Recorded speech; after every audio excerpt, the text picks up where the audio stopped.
All right. Well, okay. Feels like Jazz Grand Prix a little bit. Yeah. Sometimes life is a bitch. When you meet her, make sure you dress her in the freshest fit. Get money out of. Make them clutch shots when it comes down to the wire. Gummy bears, crossword gummy bears had me geeking. Fresh as fuck polo bears on my box of skiing. In the middle of the summertime, that shit crazy. Hit the gym, sweat for your health, stop being lazy. 32 in a compact for snake niggas sneaking. Still ain't see the haters, I can feel them niggas breathing. Made a light shine on them when they hit a guy speaking. Speaking on me, I'ma hit your girl this weekend. Yeah. Shoot me on my pizza, I'm tripping, but I'm getting cheese. Wanted to be make-believe, but it ain't. My lungs are older than you think. GDP as a youngin' and I'm still rolling dank. Baby looking delicious, I wanna dip it in the tank of chocolate, then lick it off properly. Like whoever looking finna get a show, who's stopping me? Blue lemon on my raw, organic black property. I'm coming up like Mentos in a Coke bottle. Wanna make a cocaine a reference, but I don't want a fair problem. I'm fresh as fuck if the feds watching. My outfit killed a white bitch, I think I need a Johnny Cochran. I made so the gloves fit, sipping OJ. She brushed her teeth and tongue with my dick, I came Colgate. Afternoon when Robin, Florida boy Jay, chilling Riverside, few shots, watching my tequila sunrise. I fucked her from midnight to sunshine, smoked her after she climaxed, made a tree climb. Then I'm out, then I'm back to the crib, then I'm out, back to the streets is where I live. Yeah, sometimes life is a bitch. When you meet her, make sure you dress in the freshest fit. Get money out of, make them clutch shots when it comes down to the wire. Yeah. Sometimes life is a bitch. When you meet her, dress in the freshest fit. And they get money out of, clutch shots when it comes down to the wire. Yeah, run it up, motherfucker, run it up. Yeah, operation get this money anyway. Yeah, run it up, motherfucker, run it up. Operation get this money any way possible. Niggas going broke, and to me it ain't logical. Whether you got a pocket full of stacks or still in pocketbook, stacking to the ceiling in vacation somewhere tropical. Smoking on that tropical, shit look like poison though. Damn a nigga, I don't even ask what it's going for. Yo, I had to do it. I had to.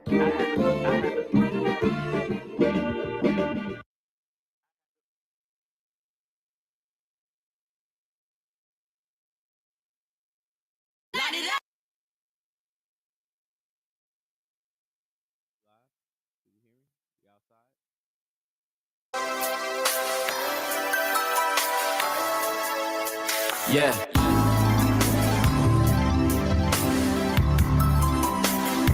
I had to do it.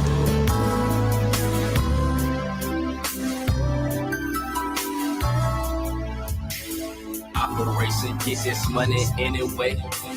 Stack it to the ceiling and we vacate. Grind it up, stack it up, sell it out. Yeah. I got a wide open cruising to this Janet Jackson. Deep conversations, never ending, never lasting. Dark sense, smoking whip, full moon, got the insides lit. Baby, we riding in the clouds, sweetie, I can see everything. Watch them scratch and claw back from 27, nothing in these ratting pennies. Fuck them crackers, shoot the rats with pennies. She tried to go back and forth, couldn't match with my tennis. Put her on the belly, fuck the habit, I was buying kidneys. It was all computer loving, dog, I never got a digit. She was nut hugging while I wrote raw papers, cause they the thinnest. Mission complete, eye contact only, super strategic, all about the money. Let's damn let cook it, GM3 it, on 95 windows crack, letting the wind blow. Real life rap, no game, this ain't Nintendo. This the Genesis, Dreamcast, astral projection. Keep a pistol on my hip, just for protection. Keep a pistol on my hip, just for protection. This the Genesis, Dreamcast, astral projection. Real life raps, no game, this ain't Nintendo. On 95 windows crack, letting the wind blow. Rose gold runs and gushments, coasting, consuming candy. Saturday night cartoon shit. Electric print all over my 85s. Kick back with the car and drive, floating around, giving we got DD Jazz in the building from Detroit. What's up from Detroit? Salute to Detroit in the building. Playoff Heat in the building. Pardon in the building. Make sure the likes reflect the viewers. We are here. Another episode, 71 episode. episode 71 of Perspectives and Facts podcast. We're here once again. Me, J Doug, live on point. What more can we say? We took a little week off. Had to move some things around. Right, J Doug, what you got going on? I'm saying you. This the Genesis Dreamcast, that's a protection. Keep a pistol on my hip just for protection. Keep a pistol on my hip just for protection. It was like the same when I had to move. I really had to take, just a week to just focus on getting everything in one spot. So we always understand that shit. Cleaning the apartment, moving to a new apartment. Yeah, man, getting that one straight. Exactly, dog. But salute to everybody in the building, man. We got a lot of behind the scenes, like planning and good mindset behind the scenes of where the brand finna go, where the network going. So yeah, man. Yeah, it's a lot. It's about to pop off, and it's still going on right now. Salute to last week, crossing that 100,000 viewers in the month of April. I don't think we even talked about that. Maybe we talked about it the last show. Maybe it was like the day that we were going to cross it. But and now, you know what I'm trying to say. All the views in the month over 100,000. Yeah, we did over 110,000 views in the month of April. So salute to everybody who hit the like button, hit the subscribe button.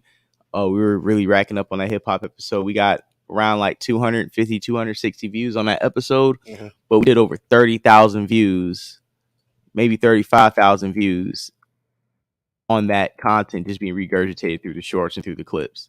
So just salute to, like I said, once again, everybody watching, everybody subscribing. We've gained so many subscribers in the last few weeks. And I think it's just a testament to just being able to have content to put out when times you may not be able to put out content live. So doing that was a huge accomplishment. We got the first YouTube check in the building, so salute to them. You know what I'm saying? Salute to us. Finally, you know what I'm saying? Monetized. Getting that monetization feature going around. You know what I'm saying? Salute to Black Rain in the building. Salute to Jacory Bell in the building. But just being trying to find this article because I want to show people how this YouTube thing, how you supposed to be growing on this YouTube thing. Right. You could keep talking to give me a minute. But just being able to get monetized, you know what I'm saying? Being able to cash that check, being able to move forward, getting certain things getting certain things in place, getting the next studio built out in the other room, just continue to grow the building, scaling up, getting the clothes right, getting everything in place. It's really going up. We have a few topics today. One of the main topics we got is this Freddie Gibbs situation. Over the weekend, Freddie Gibbs has been getting exposed. And to be honest, over the last, I want to say 5 to 7 years, Freddie Gibbs has been one of my personal favorite rappers. Freddie Gibbs has one of the best catalogs in the last 5 to 7 years. He's definitely put himself in the conversation of... Whoa. I know I'm looking for something right now. Yeah. So you slow down. Freddie Gibbs is your favorite rapper? I didn't say he's my favorite rapper. I said one of them? Yeah, if I had to do like a top 10, Freddie Gibbs is in my top 10 most listened to rappers because his catalog. That's personal and near and dear to your heart. Yeah, over the last 5 years. If you look at the tape, him, Alchemist, and Currency dropped, that one was fire. You look at the tape he dropped with Madlib. I think he dropped 2 tapes with Madlib. He dropped another one, Alchemist. He dropped I forgot the other producer he worked with, but pretty much, and 2 of those tapes were Grammy nominated. You know what I'm saying? And during his 5 to 6 year run, he has elevated from like a mixtape rapper to somebody who's been taken seriously and has worked himself into film and other avenues of getting money. So, and elevating as a rapper and being seriously taken as one of the top MCs and getting some serious features. To be honest, you can't take away from Freddie Gibbs' catalog and what he's been putting up in the last 5 years. Let's just be honest. You may not listen to him, but you can't sit here and talk about Troy Ave or talk about any other. I'm just saying you can't talk about Troy Ave. You can't even if you want to talk about Jim Jones or some of these other rappers that you may take seriously. It's like Freddie Gibbs isn't in those rooms. Like he's talked about in other rooms where, like I said, he can be nominated for Grammys. He can go on tour. His tape sells, his merch translates. He's learning the rap game and he's doing it well. So before we get into the embarrassing,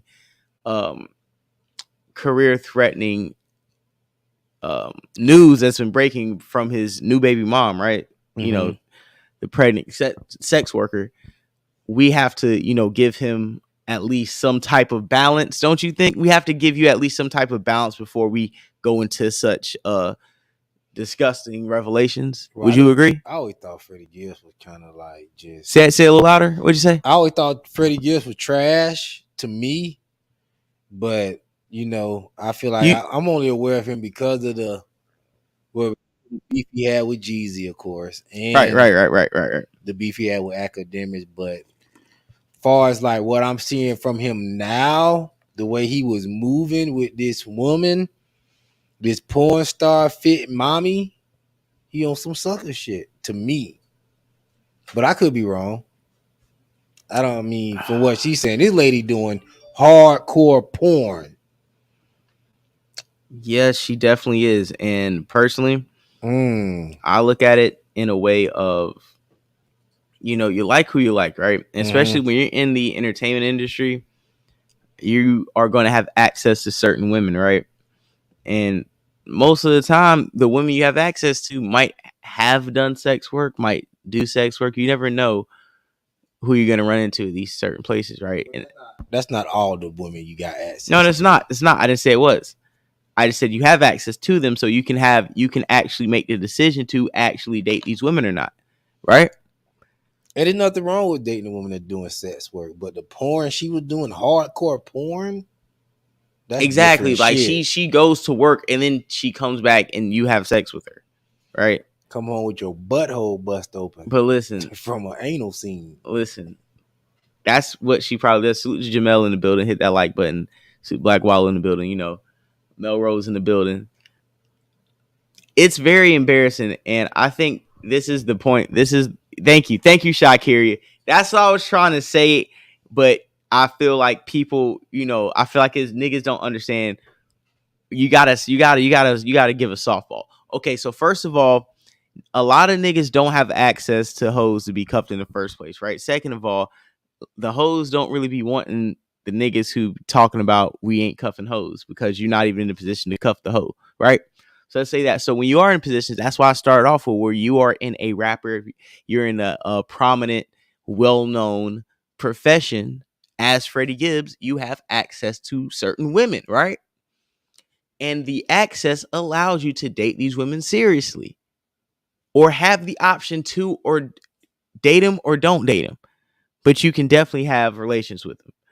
So it's easy to say in a position that most men can't get in to have those encounters and to make a decision. Should I move forward into getting a relationship with her because we have a certain chemistry despite her profession?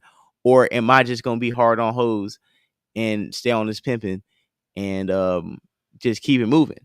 Right? Depends on where you're at in your life. Depends on where you're at in your life. I'm going to tell you what Freddie Gibbs at is no way possible. If you already got baby mamas out there, you already got kids, you got no business getting. And you're like 39, 40? You 39, 40, like, yeah, bro. Like, that's like a young nigga mistake. Even if you is doing your thing with the bitch, boom, boom, boom. Really? Personally, before we start even playing clips, for the fact that, he cuffed her. Honestly, personally, I feel like this. Being a Freddie Gibbs supporter, it's funny how he got a lot of his reputation in the last 5 years from internet clout, being somebody who had one of the most entertaining Instagrams pre-pandemic until Instagram started cracking down around the pandemic and started taking his account, Bootsy's account, Tory Lane's account. You see what I'm saying? It was a point on Instagram where you can kind of get away with certain things, right? So the things Freddie Gibbs would post would be funny as hell, but he would get a lot of followers and Freddie Gibbs would get a lot of supporters that way by his funny memes and the videos he'll post, and his social media team really knew how to work, right? Generated his fan base. He used to troll rappers or troll viral situations. You see what I'm saying? But that's where a lot of the friction came in, because when he would talk about certain situations or post certain memes, certain rappers he had, relationships with or not, would have issues with what he was saying, he would just start trolling, right? So he would use the internet to his advantage to gain clout and popularity. And in a karmatic way, you are kind of being taken down via the internet. Like when, Prime 112 or whatever, in Miami when Jim Jones jumped on him, right? And then I think that was that Benny the Butcher. No. Benny the Butcher, they jumped on him at the barbecue spot in Buffalo. Okay. But Jim Jones jumped on him down in Prime 112 in Miami, allegedly.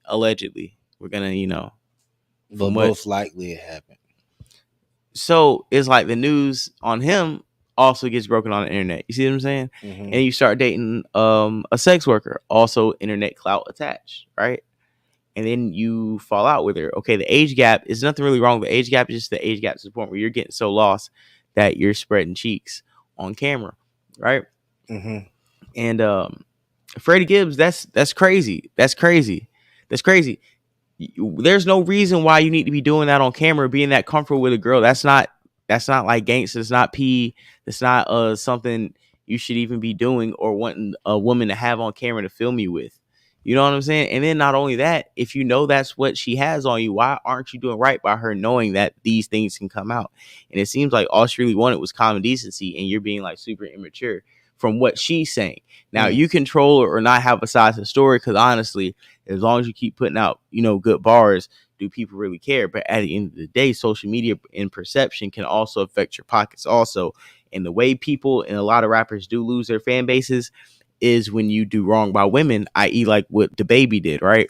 Mm-hmm. Or at a certain point when people thought Future was just some like, just like women misogynist abuser type nigga. But at the end of the day, you can lose a lot of fan bases like fucking around women. And when I guess she has your child and you told her you want to get pregnant, she has text messages, like she has all these receipts that she plays out in front of you. It's hard to defend. Now, if you was a real nigga, right, and like you were doing everything right by her and she just crossed you for the clout right now, right, and release those pictures, it would be easy to say, oh, nah, yeah, Freddie, we can say that you were wrong by cuffing her because, she was going to turn on you anyways and she ran for the clout. So you're wrong and you have to be accountable. But at the end of the day, you did everything right and she just turned on you. That's not even the case. That's not even a situation or a point that we can make. At this point, it's like you ghosted her. You had her paying your phone bill. You did a comedy show for $10,000 and y'all was gonna split it, and she still wrote the check in your name and you didn't give her half. According to what she's saying. According to what she's saying, but she also has receipts to back up the conversation. You see what I'm saying? So it's hard to sit here and act like what she's saying is false when at the end of the day she has text messages, she has photographs and all these things to prove her claims and back up the things that she's saying. And all he's doing is trying to troll or just not addressing the situation directly. And then when she busts out with the Freddie Gibbs situation, we had to all back away. As a supporter of Freddie Gibbs, I had to skip every Freddie Gibbs record that came on over the weekend. Personally, I just had to. Freddie Gibbs talk about pimping and all that? He just talk about Gangsta Gibbs being a real nigga. And y'all brought it to that? Freddie Gibbs is a really good rapper. I'm being honest. But it's nothing about him that just like he's not gangster. You don't have to be gangster. This is what I'm trying to say. J-Duck. I'm an adult, right? Freddie Gibbs' audience, for the most part, aren't the 17, 18-year-old kids listening to Nardo Wick, right? Can we say that? Okay. They're not expecting the rappers to really be out here selling dope or shooting people. So Freddie Gibbs' audience don't expect him to be running around shooting people. That's why when Akademiks like, oh, your dad's a cop, your sister's a lawyer, or all that other stuff, his fan base, like, we don't really care. He's a good rapper. We just want him to rap good, right? We don't care about his background. But when you start talking about, okay, you're mistreating this woman that said you're a girlfriend and all the other stuff, and now you're sparing your butt cheeks on camera, and the way she told the story, you just did it just to do it. And then you're treating her like garbage. It's a very hard perspective to really try to defend an artist that you listen to. You see what I'm saying? So we can play the O'Shea. Let me put a picture up here, man. I mean, that's y'all guy. I really don't. What you mean? We don't judge him off of how he looks. He can rap. Well, I'm listening. I ain't judging him off how he looks. I'm just saying I like rap. I want to. Like Freddie Gibbs is a good rapper. I listen to Pusha T, but okay. So what I'm saying is you don't. Him. So what I'm saying is this: you never gave Freddie Gibbs catalog a chance, right? I gave it a chance. It wasn't nothing to give a chance. I think if I gave you 5 records to listen to after today and we come back on Thursday or Friday and do a show, I think you would probably have a more fair assessment as to why Freddie Gibbs has a viable fan base. I understand that, but he's a clown like on social media to me. So like Pusha T, he not a clown nowhere he goes. You know what I mean? But guess what? Because Freddie Gibbs does clown and joke on social media, he still knows how to have a relevant fan base, and he still knows how to talk to the people and have a direct to consumer relationship, which a lot of rappers end up falling to the wayside because that's something they do not have. So Freddie Gibbs, as what he's done, the reason why this is still not really a career killer for Freddie Gibbs, is what I'm trying to say, is because he talks his fan base and he trolls, and he kind of makes himself a court jester to the point where nothing can be too embarrassing, because he doesn't take himself serious in a way where he's not going to act like he's the nigga selling dope by Jeezy or Pusha T, to where something embarrassing comes out. We're like, oh, I can't listen to Pusha T or Jeezy more because I really thought these niggas sold kilos. You see what I'm saying? We don't believe Freddie Gibbs sold kilos. Nobody really does per se. We just know he's a good rapper and he gives us quality music with quality producers. And as a hip hop fan, and his fan base is probably more of 25 and up, we don't really care too much about if you really lived your raps. But what might turn us off is treating your baby mama kind of messed up. You know what I'm trying to say? Yeah. And then compounding that with spreading your cheeks on camera repeatedly and just doing that to a woman who has that information on you. I think it's more of a decision making that turns us off. But we can go ahead and play. Salute Ayo, Mofax in the building. Salute the, like I said, Psychel in the building, Trouble in the building. You know what I'm saying? Freddie Gibbs is crazy. Jamal in the building. Hit that like button. It's crazy. And we got a video coming from O'Shea Dude Jackson along with Poetic Flacco. He's on this video commentating. All right, cool. He's going to give a clear summary of what's going on. Here we go. This is more his lane. I want to let him explain what happened between the both of them, and then I'm going to come back. So, folks, bro, it all started yesterday, man, with Freddie Gibbs' ex-girlfriend, current baby mother, or alleged baby mother, took to her Twitter, man, to pretty much expose Freddie. Her idea of exposing is posting receipts that Freddie Gibbs was asking her to have his baby, asking her to marry him, right? Pretty much just posting receipts of Freddie Gibbs macking, bro. Listen, these chicks don't understand macking. Any real ninja looking at those receipts, bro, we know what's up, bro. Freddie Gibbs is selling her a dream, man. You feel me? Because his goal was, I'm going to clap these cheeks for as long as I can clap these cheeks without really giving her any type of commitment. So Freddie Gibbs telling her, bro, I want to marry you. I can wait. I can wait to have a baby with you. Bro, she out here replying back with period, poo. Period. She eating that ish up, man.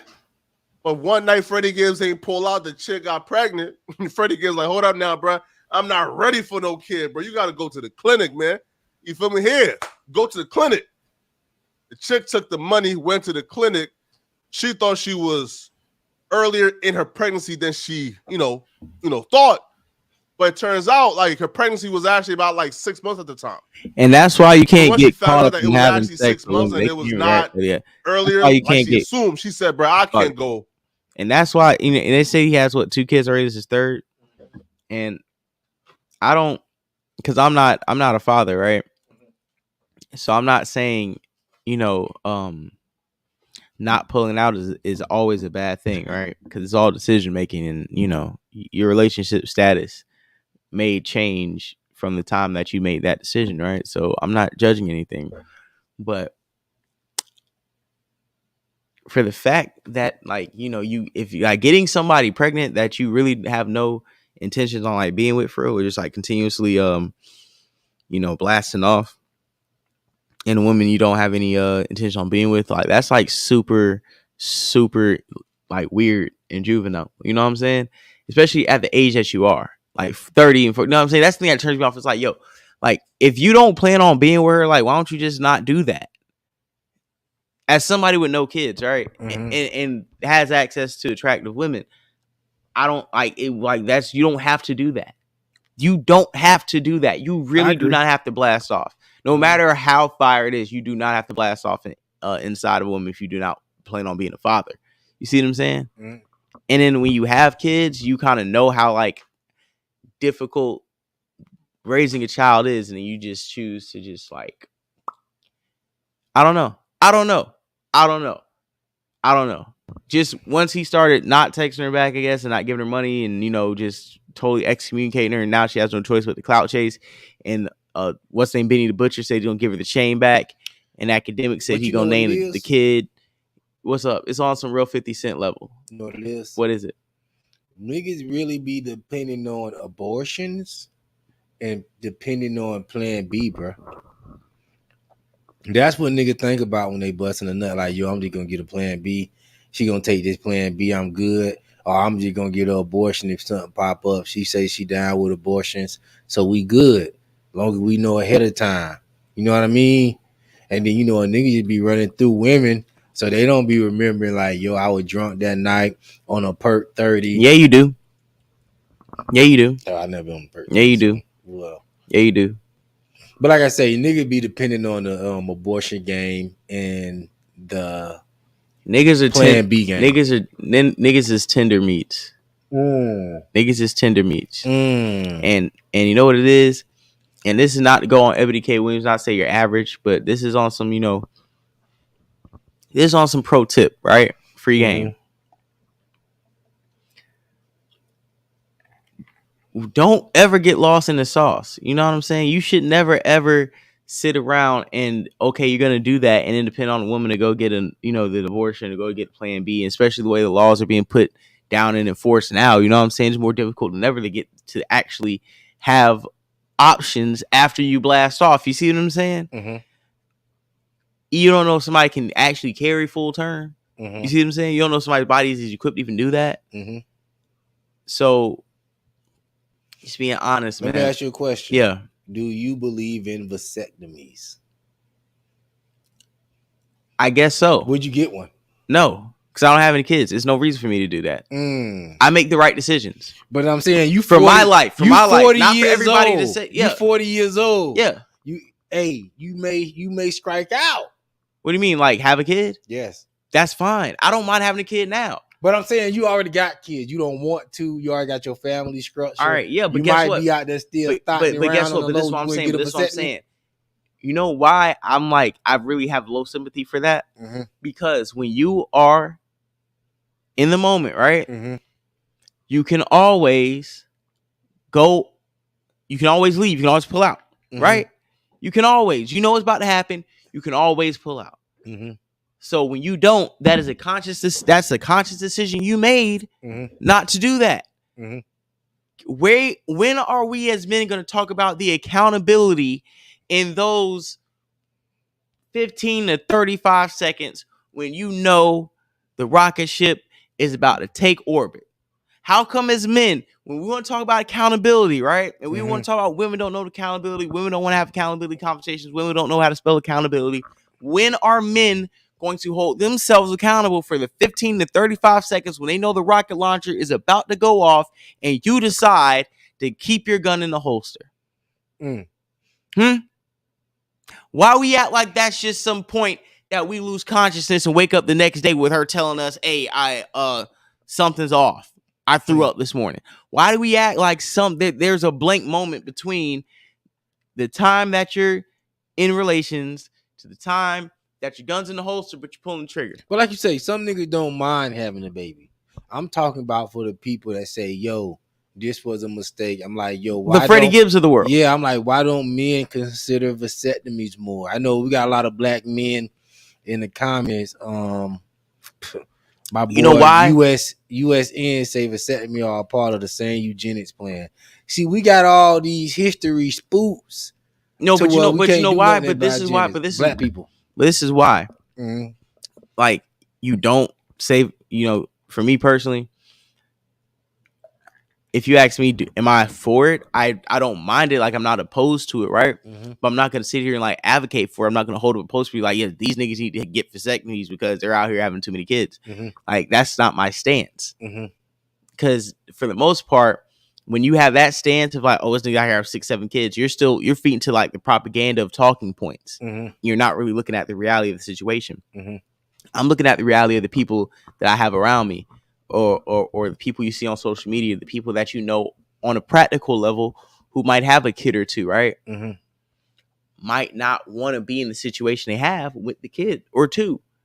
And Mm-hmm. if they could reverse it, they might not have did what they did, but they can't really regret having a kid because they finally had it. And they are not in a situation that maybe I am with no kids that's waiting to have them. You see what I'm saying? Mm-hmm. So it's a trade-off of knowing and not knowing, right? Mm-hmm. This is a trade-off. For me, I know where I'm going because I don't have any kids. But what if I already had kids, right? Mm-hmm. And for people like, okay, I don't know maybe what I could be, but I have kids, right? And maybe I could still be something, but it's a trade-off. It's like the grass is greener on the other side. It's like you always think somebody's better off in the position that you're not in. You see what I'm trying to say? Mm-hmm. So it is a trade-off. And personally, for me, I would have a kid right now. I don't mind having a kid, but at the same time, I'm not just going to hit a certain age and just going to just blast off because I'm at a certain age and I can provide for one. Mm-hmm. Because the mother is just as important as the father. You know what I'm Mhm. saying? And genetics is real. Like mixing your genes with somebody who's compatible is something real. Mm-hmm. And you can change the whole course of your life with the person that you mate with. Mm. So I just don't take it as lightly as most people. I Mhm. think that's what the reason why I don't have kids right now. I just don't take it to lightly. Yeah, as but a most nigga people. like you say, like a nigga like Freddie Gibbs, he don't give a fuck. That nigga been passing his seed round to. He got like, I think they say he got 3 other kids. He I has don't two. know, He has 2 kids. by 2 different women. Yeah. So he don't give a fuck. He don't give a fuck. I mean, personally, can I be honest? Mm-hmm. Oh, my girl said vasectomies are reversible. So yeah, so Shakira, yeah, she Yeah, has a wrench. Shakira. So if you talking crazy, she's gonna get you up out of here. I can't talk black. Yeah, before we play this, What's I will. up, Louisville? Yeah, salute Lorville 93. I will say this too. Even with the people having multiple baby moms, like you see a young boy or like a future, a lot of these rappers, right? I will say this. Say I was getting like 25 million, 35 million a year, right? Pull a young boy. No. But I will say if I was already making like a couple mil a year, Mhm. I would for sure already have a kid by now. Say if I was making over like 3 to 4 mil, say if I was making over 3 to 4 mil by age 23, 24, 25, 26, 27. Yeah. No, I'm saying even I would have a kid. Or say if I was making like $3 to $4 million right now, Mm-hmm. I would probably be way more adamant in having a kid right now because for me, it's more of a provider thing than actually. And I can provide for a kid, honestly. You know what I'm saying? We got multiple bedrooms in here. But Yeah. what I'm saying, a lot of the times we look at these situations and Freddie Gibbs has he's in the top 1%. Mm-hmm. So he could probably afford to have 2-3 kids. You see what I'm saying? So I don't look at him like, oh, this is his 3rd kid. It's like he's a deadbeat. Now I look at it more of like, But I'm just looking at it like he don't care where his seed goes. He don't care about like all that stuff you're talking about, genetics mixing. And yeah. He probably, you know what I mean? I'm busting none of you. Okay, I got a kid. I fuck with my kids no matter where they come from. Yeah, because to me that matters. Like, you know, personally, that matters. Mhm. Like I appreciate my genetics. You know what I'm saying? I think we all should appreciate where you come from. Mm-hmm. You know what I'm saying? And you should probably like be conscious of where you want them to go. Mm-hmm. And we all should. That's your DNA, right? Yeah.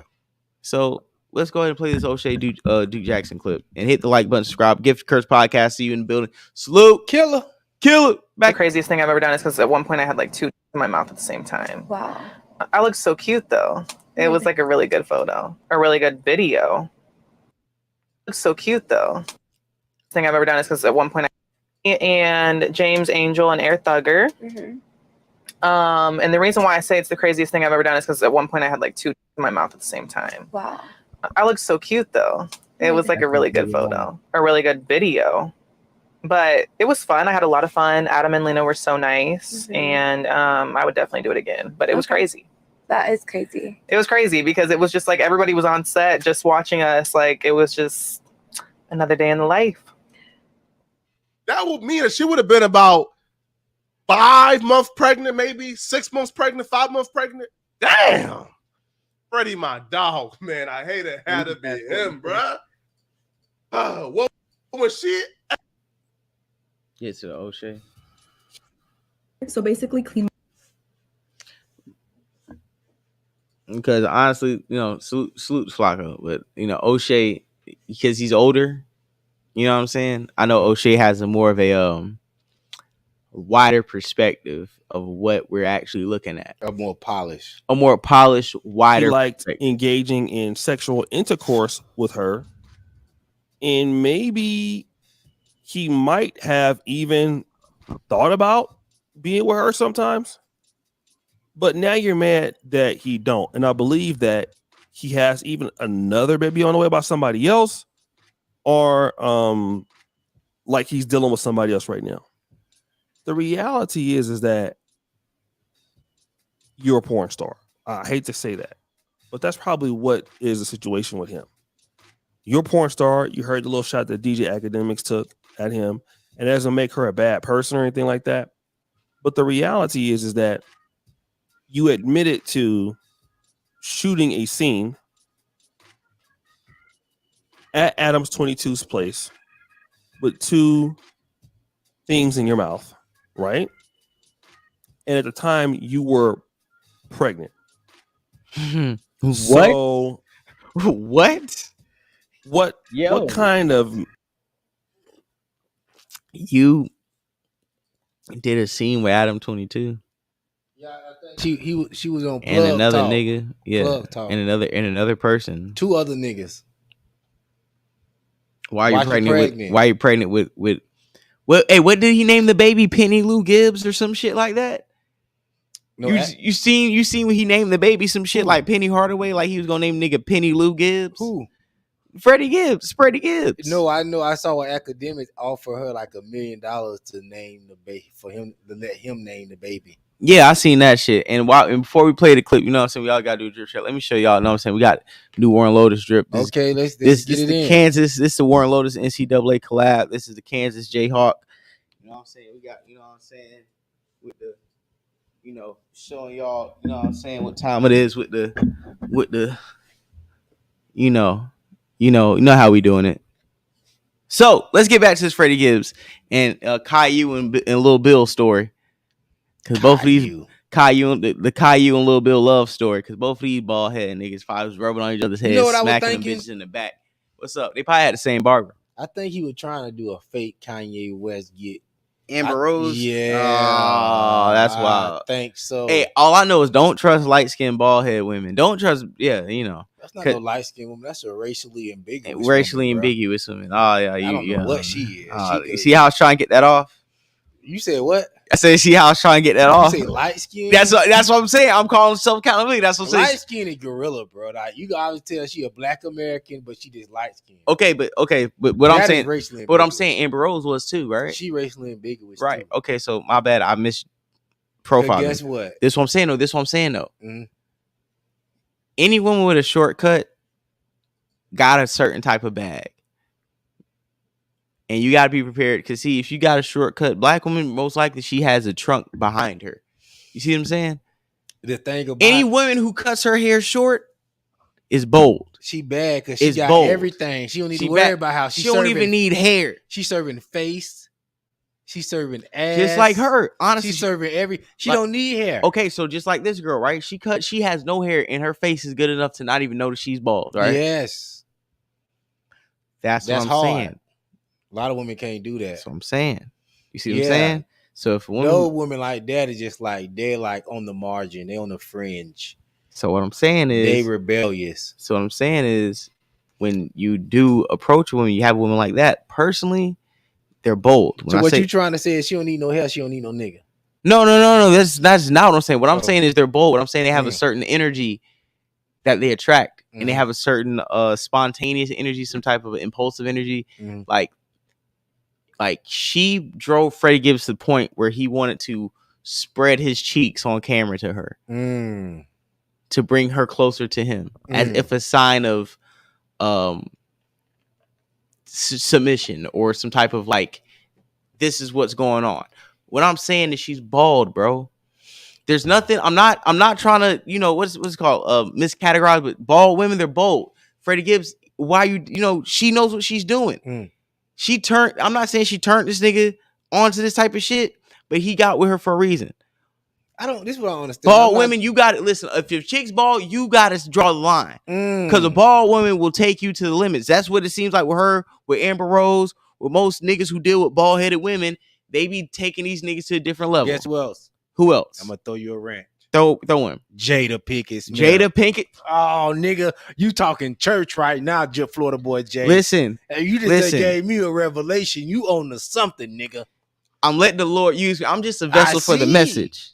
I see. I'm just talking scripture at this point. Watch for Old these Testament. bitches that serving straight face. Because you they're know bald. Jada Pinkett ain't got no body. Because you got to understand, they're bald because you got to understand that you're the bitch.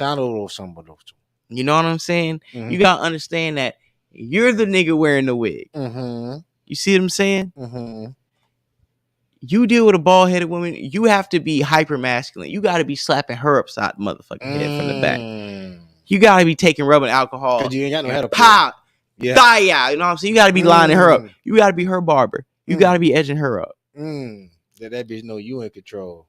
You don't control your hair. I let you be but bald, this bitch. is this is a Scott psychology. These niggas who dealing with these bald-headed chicks don't want control. That's why they're seeking the bald-headed chicks. See what I'm saying? You can't fight a losing battle.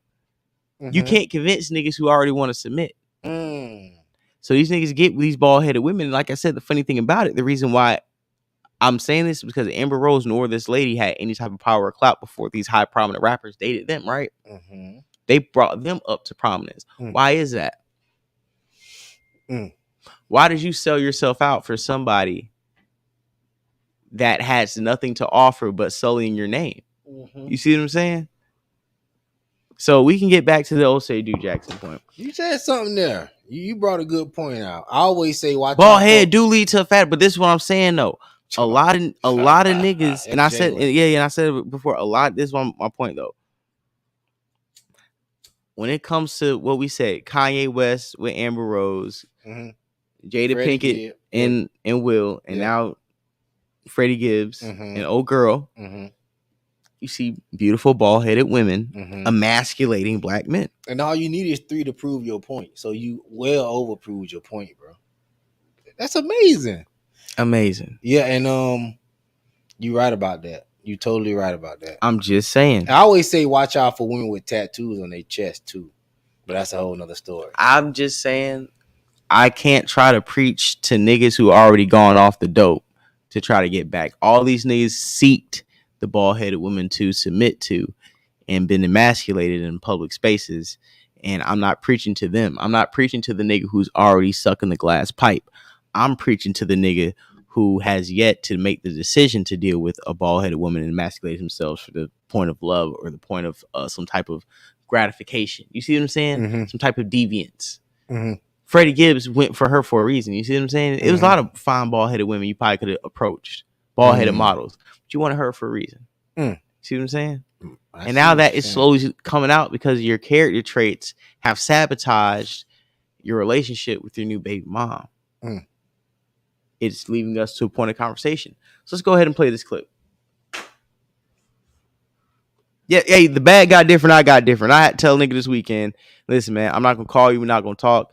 Frankly, I don't give a fuck. I got shit to do. But you could have came over. I was about to try to invite him since, we having a little shindig, in the month. Trying to invite him to shindig. But nigga, just had a meltdown in the middle of me trying to invite him to shindig. So, I saw you moving, shaking, and popping. Hey, man, the bag got different. You know what I'm saying? I think I think you posted like you was at 4 different get-togethers in one day or something. Yeah. I only posted one. Fly nigga time. It was on fly nigga time all weekend. Salute Sierra. She had a beach day. All right. That was lit. Look at Florida boy Jay. You know what I'm saying? Shaking and popping. Yeah. Like who do you think that like any man in hip hop would really take something like that very serious? I mean, you see the guys already ragging him and all that, and I know he liked you and all this kind of stuff, right? But he hit you up on Instagram. You thought you were different, and then found out that he looks at you the same. But this is what a lot of ladies don't get. A lot of ladies who, in the world today, they're beautiful, they look good. I get it. And guys can tell you anything. But if that man doesn't feel that you're doing something special in his life, what do you think is honestly, what do you think is going to happen? These are rappers. They have plenty of opportunities. Like, this is something ladies don't understand, right? Plenty of opportunities all of the time. All the time, they got opportunities. They got opportunities every chance they get. And you're just a lady that, you think that you're very special. They can make you feel like you're special. But again, it's not much special if you're a lady like an IG model. A guy will see you in adult films. The way that you can present yourself. It don't mean a guy don't like you. And it don't mean that a guy don't like having sex with you. It doesn't mean that. But now, does that guy take you serious? That's something that's very different. And especially if these guys don't have a history of like being with women long term, and maybe you feel like, you want to have a baby by a rapper, and that will somehow, give you some clout, things like that. But you can't really expect that these guys are going to take you that serious, because those guys typically don't take you that serious. Like, that's pretty much what a lot of ladies don't get taken seriously.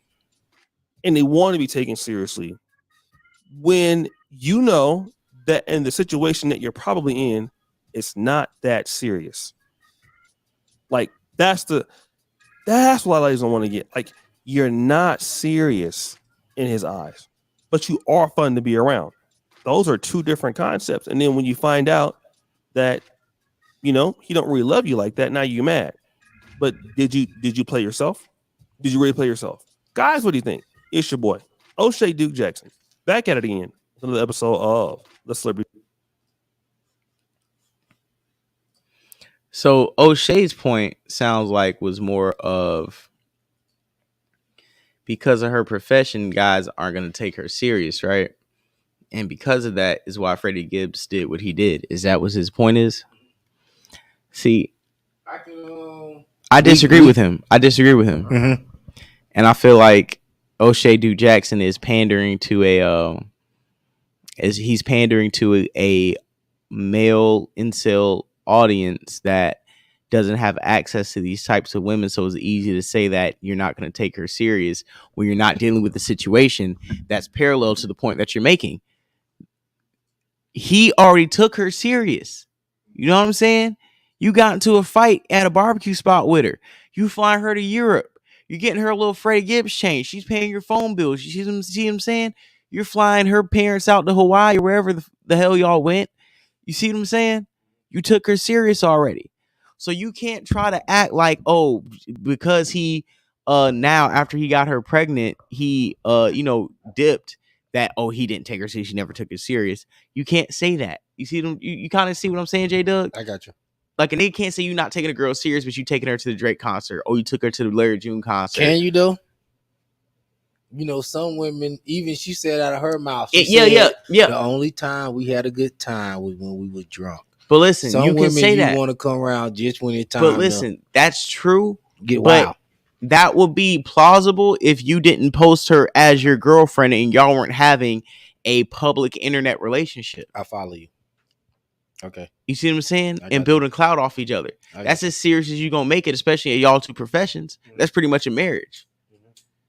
So you can't tell me now that at the fact that she's now gotten pregnant and you've, I guess, decided you don't like her anymore, you're ghosting her, but that you're not taking her serious. Hold on. And the fact that her profession is the detriment or the sole reason to why Freddie Gibbs is doing what he's doing and painting a video that way, instead of holding Freddie Gibbs accountable as another irresponsible man impregnating women he has no intentions on being with or raising the kid of. Because that's the conversation that needs to be had, right? Especially amongst men.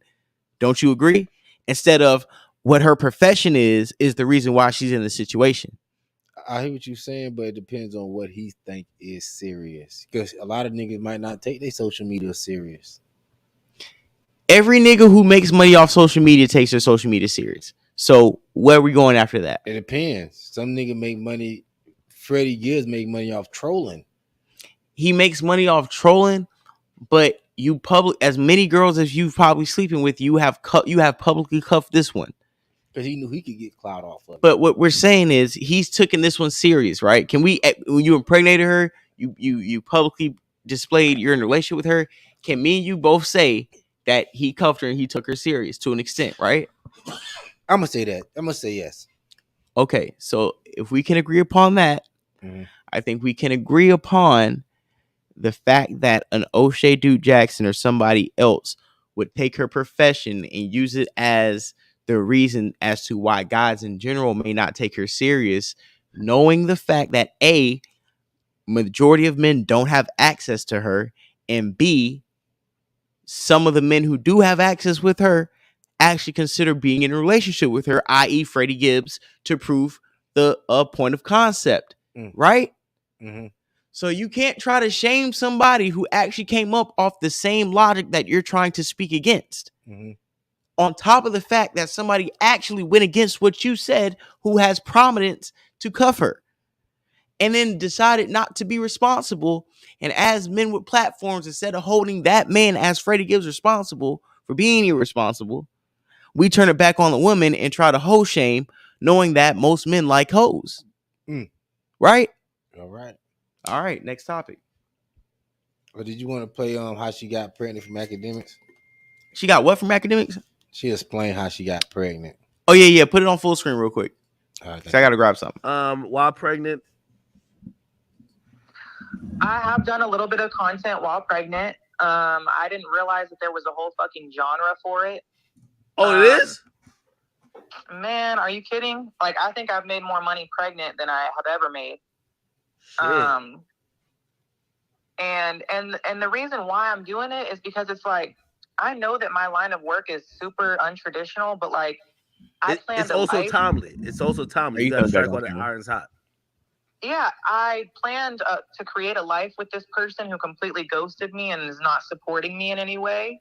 So it's like, I have to work. This is what I have to do right now. And people are like, you shouldn't be doing porn while you're pregnant. And I'm like, okay, well, how am I supposed to support my family? If Freddie just came and said, yo, listen, man, yo, give me a monetary value that I like, because like, I'm gonna be honest with you, no matter how much of a piece of shit you are, and by the way, clearly it looked like which I think he misled you about wanting the child, because he told you that he didn't want it. It's different if he just never wanted it in the beginning. But let's say he said, hey, listen, you know, I'm still a rapper, I'm making money here, and I get it that you need to have a livelihood as well, but can I provide a certain dollar amount that you could just kind of just sit at home and just have the kid and not, you know, do scenes with other dudes? But it's like, he's not even acknowledging the situation at all. You know what I'm saying? Maybe you don't think it's his. Maybe you think it's somebody else. No, he knows it's his.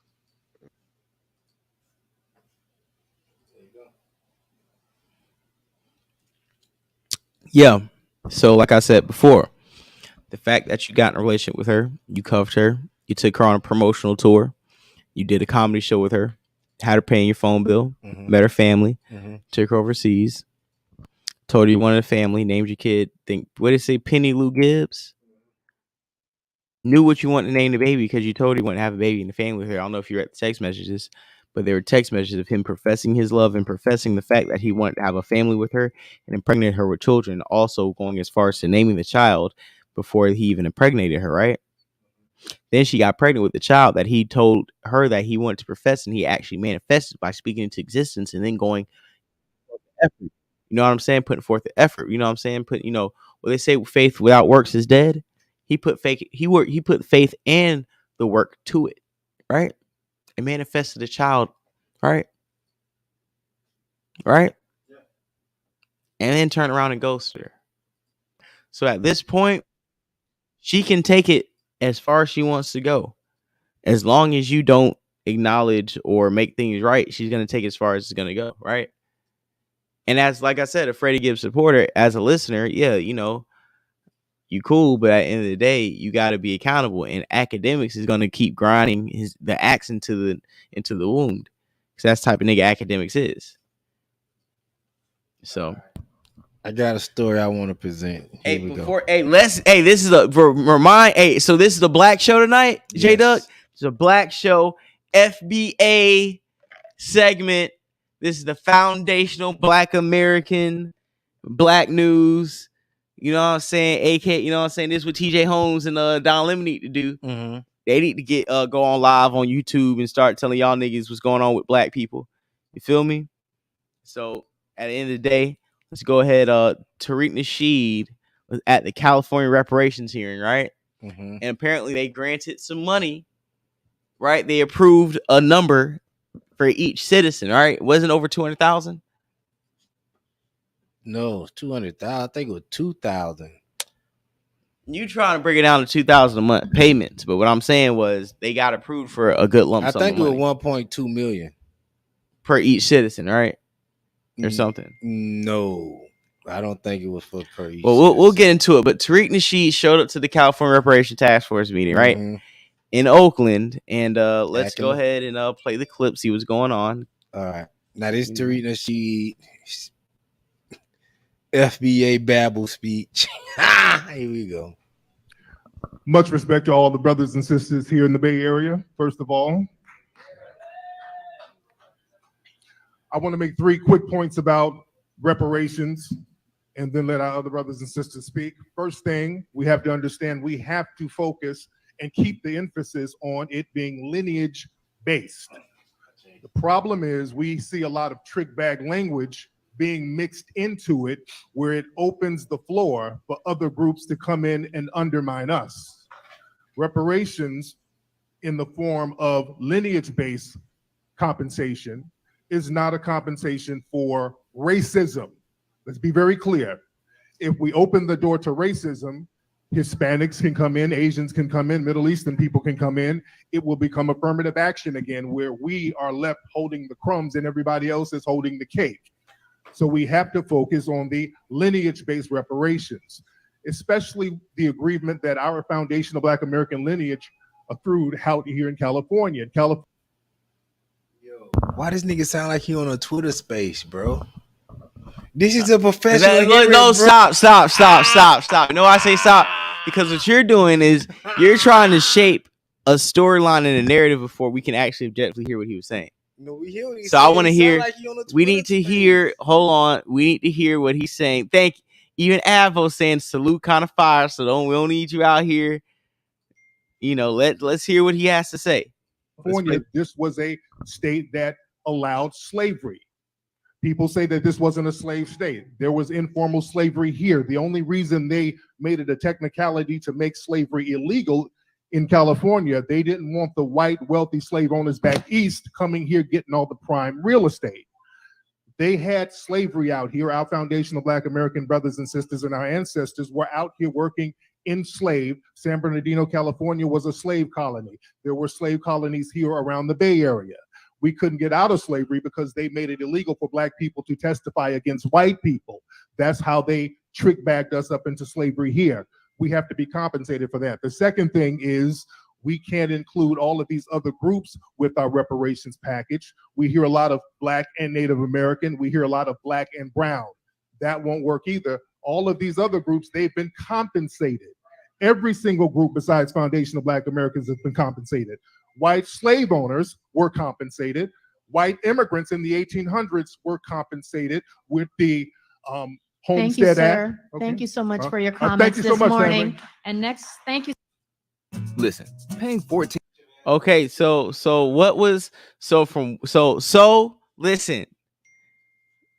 what he went up there and said, what is wrong with the minute and a half Tariq Nasheed got up there and said what he said? Where are you going to attack? You can, before you go, if you would like to play the clip again to find a talking point related to what he got there and said to benefit or detriment the reparations task force and the money that they want to allocate. Reparations. Okay. All right, I'll play it again. And then let our other brothers. But first of all, I want to say you sound like you're on a Twitter space, and this is like a formative hearing. You know what I mean? Everybody don't talk jive. How's this jive? I'm just saying. Play it again. Just play it again. Text. Play it again. First thing we have to understand, we have to focus and keep the emphasis on it being lineage based. The problem is we see a lot of trick bag language being mixed into it. Lineage base is trick bag language because our lineage stretched back to Africa.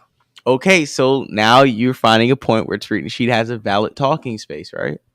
I mean, that's so we can just continue. If that's something you found that you agree our with, lineage don't stop at America. Our lineage. Who said it did? Africa. But we need to start having concrete discussions and conversations and solutions to get to maybe the point that you want to have as the end of the road. Oh, right? no, I haven't showed what I need. Where it opens the floor for other groups to come in and undermine us.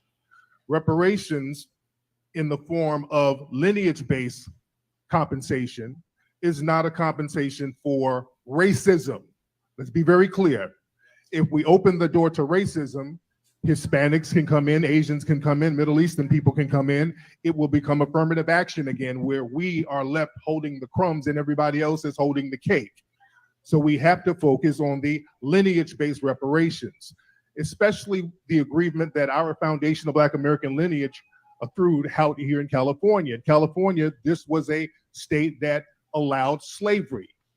People say that this wasn't a slave state. There was informal slavery here. The only reason they made it a technicality to make slavery illegal in California, they didn't want the white wealthy slave owners back east coming here getting all the prime real estate. And that's just like pseudo babble, bro. How? Tell me. Because what point? He don't have. He just saying it. He have no. He's proof. just saying what? It What is he? Wasn't no slavery what in is California. It? What do you mean it was no slavery in California? It wasn't no slavery in California. How do you have what evidence you have that there was no slavery in California to dispute what he just said? None, but he didn't give no facts. He just saying that to emotionalize. No, he's not, bro. If there was no slavery in California, then they would not be this far in a reparations task force hearing.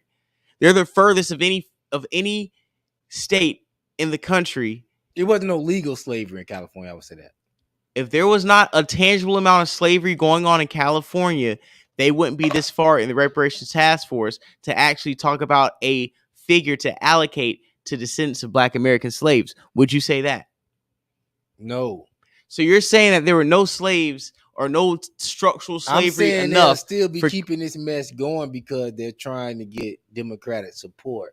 So they know that everybody talking about reparations, so they just trying to throw out. Because reparations are old, and what Tariq Nasheed is saying in that clip also is pointing out the fact that other groups have been paid reparations. There's no reason why African Americans should not be paid reparations, or Black Americans, or FBAs. Black people already been paid reparations. No, they have not. There's no record of Black people being paid reparations, and that's proof. Look at the welfare system. The welfare system is not Black people getting paid reparations because that is not exclusive to Black people benefiting off of, right? But it's Black people. No, it's not. No, it's not. No, it's not, bro. If they gave casinos to everybody, then it wouldn't be looked at as Native Americans getting casinos as a point of reparations. If they didn't give Jews reparations, if they didn't give Palestine reparations, not Palestine, but they didn't give Israel reparations. But you know what welfare is, bro? They get specific Andre reparations. They get people from they had they get slavery out here, foundational the internment camps. So what I'm saying is, if the American government has written out checks exclusively to benefit certain groups that have been impoverished or have been affected in a negative manner by the American government, if they have got checks exclusive to their lineage base, right? Mm-hmm. And we cannot point out a point where Black Americans have gotten a check from the American government exclusive to their lineage base that they have not gotten reparations. We cannot use the wrong talking points as what did you just say? Welfare, where there's more white people than Black people in welfare, or affirmative action, or that work for a minority of women than actual Black people to benefit off of as a point of reparation. That's that POC. That's that all ships raised high. That's that. Oh, I'm not gonna do something exclusively for Black people. That, but right now we can afford to give like exclusively to Black people. But welfare was a system that Black people could have used to come up under. Instead, we ended up when you can't have men in the house on like Section 8, stuff like that. It was still men in the house, even though you couldn't have one, bro. Trust and believe, bro. Niggas knew when to pack their shit and get up out of there. We could have been building, but that's not a healthy dynamic. We didn't take the advantage of what we was. But you're acting like having an incentive to not have a father in the home 24/7 is a healthy dynamic for Black people to advance, or some type of favor for Black people to advance.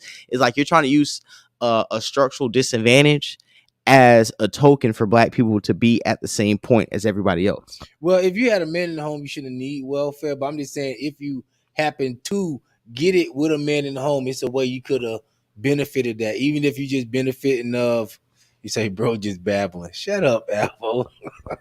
But you could have flipped that and made something twerk. Of course, it's not no check. Of course, you know you want to check, but some people did get cash. Some people got cash, bro. Some people got cash, bro. All I'm saying is this: other groups have been paid reparations directly to their lineage. We just went down them. I just told you. I didn't hear you. No, well, if you didn't hear me, we can play it back. I'm not gonna say it again. What group got paid? One group, bro. We talked about the Jewish people got paid. We talked the about Jewish people got paid from Germany, bro. Bro, the you don't know that America still pays from America. America still does pay certain reparations, and America does pay they pay got money. Their official reparation from Germany. But listen, reparations is reparations. We talk about the Native Americans got the reparations. We talk about the Asian Americans got the reparations. Pacific Islanders just got the reparations a couple years ago. Trust me, I dated one, right? Mm-hmm. So from who? From the American government. The American government is document. You probably seen the picture because everybody who preaches reparations at a certain point posts the same graph of the year and the date that all these other groups got the reparations from the American government for the atrocities that the American government has bestowed upon to their race. But and the only people that got paid are the Black Americans, knowing we have one of the most documented and historical atrocities in the history of civilization, especially modern civilization. Mm-hmm. And we're sitting up here trying to debate that all these other groups, yeah, they may have went through a year or two, maybe 4 years max, 5 years max, outside of the Native Americans, of a detriment and a desecration of their race and their genetics. But these Black Americans have 400 plus years, including today. And now we're going to sit around here and say, out of all these groups, your group should not get the same type of payment reparations that all these other groups have had. Is that what you're trying to say? Knowing that you have the same qualifications, if not more, than the rest of these groups. We know how America works, right? Right. America been working like this for a while. So the government allowed slavery, but slavery was benefited mostly by the private sector. You know what I mean? So certain people, the Aetna's insurance companies of the world, slaves. You know what I mean? Right. So for you to go to the U.S. government just because they allow people to benefit off slavery in the country, that's it's not going to work. That's what I'm saying. The government don't owe you reparation because you might have been owned by another Black person. See, we don't ever want to talk about that, but it's very likely you could have been owned by a Native American because it's a lot of Native American owned slavery. You know what I mean? It's a lot of white people that own slaves too. So slavery is more of a private sector thing. And I think we've been told more of the horror stories of slavery. But when slavery was no longer beneficial, they just let us go, bro. But I don't think it was like something that the American government owe us. The government, like, you got to think, you asking us to pay reparation. You got motherfuckers, the highest earners in this country is motherfuckers from India, bro, and Asia. Yeah. China own most of the country, land and stuff in America. You asking these people to pay you reparation. These people don't have nothing to do with reparations. Right. You know what I mean? You got white people that literally never benefited off reparations. So I don't think it's just a thing where what do you mean? Hold on. Why does white people's benefit off reparations have anything to do with Black people? Black people, you got white people never benefited off of slavery. I'm sorry. What does certain groups of white people not benefiting off of slavery have anything to do with Black people having justified reasons for getting slavery? For getting reparations? Y'all would get reparations from the U.S. government. That's what they're asking for. If y'all would ask reparations for racism. See, Tariq Nasheed taking y'all out the game. No, it's not. Because racism is subjective. Slavery is a documented point in time to where injustices, free labors, and atrocities has happened towards concrete evidence that's irrefutable. Racism is subjective based off of who's the judge and juror of what was racist. But the U.S. government benefited off of racism. They did really benefit. Of course, but they benefited off of slavery. Yes, they did, bro. When you get free labor and built cotton industries and certain exports, every other country imports or things that listen. But listen, no, this is what I'm saying. Every other country, whatever their agricultural exports are, they have a payment structural system for. America was the only country at a time in history that was getting mass amounts of free labor in order to build the wealth of the businessmen and to make this the richest country in the world. This was the youngest country and the richest country in the world because it was built off of free labor. So you cannot turn around and tell the same people you built the free labor off of that they don't deserve payment for the position that the country that they're in is in now.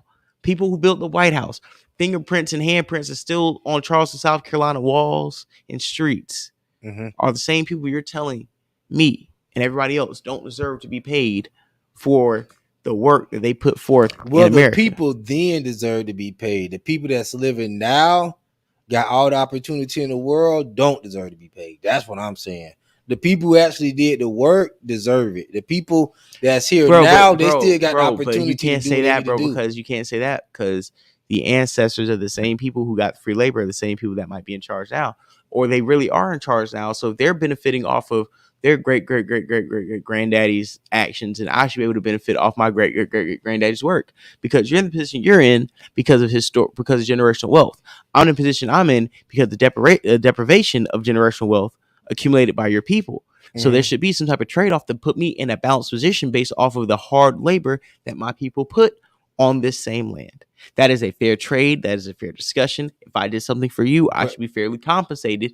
And if I don't get compensated, my offspring should be compensated in the afterlife. But we can't prove that your people weren't just a lazy motherfucker. See, we want to create because you want to think people. No, because you want to think. What's crazy? What's crazy? That is an underminement of slavery because you just assumed niggas could be lazy, non-working motherfuckers during slavery. Yes. You assume no. You say yes, like there's any documents of just lazy niggas surviving not working slavery. Those lazy niggas get beat to death and killed. No, you're telling me that a lazy motherfucker who won't work is actually a valuable person to sell during slavery. If you're not working, you will be beat to death. You will be killed and made an example of. So this whole notion of black people being lazy was only put forth after slavery when black people refused to work for white people for free. That's when niggas would start called lazy. You cannot say niggas is lazy when you have 400 years of making the country the richest country in the world by the unpaid labor that you put forth. But you cannot call certain people lazy. Not nigga was lazy, but you can't prove that your people wasn't a slave owner. We can't prove that you body was a free man. You can't prove nothing. You might have been a runaway. Your people might have been a runaway. You don't know.